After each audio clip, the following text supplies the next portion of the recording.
So when I went down there, it was still world class. I got to work with Kerry Von Erich, and this is a true story. He did an interview with Pro Wrestling Illustrated with Bill Apter, and he said it, and it was in the magazine. It was the toughest opponent I ever had. And believe it or not, that little thing like that got to Jim Barnett, and some pictures Bill Apter took of me. And I was in Japan, matter of fact, when they saw the pictures when I came back, that's when I got my job with them. Okay. And how were the Von Erichs? Did they have their problems back then? Or?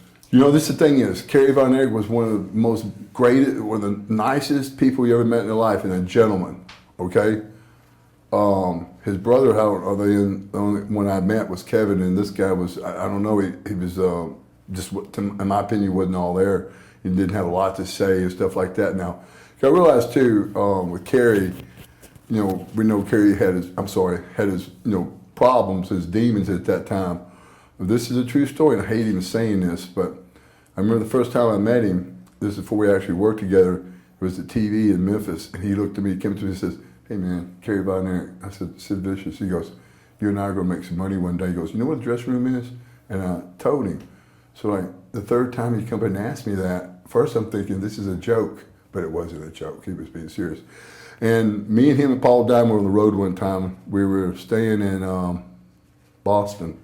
And I asked Kerry, I said, "Man, is there any way that maybe we could talk to Vince, get him to put you on the road with me, and maybe I could help you come off some of this stuff?"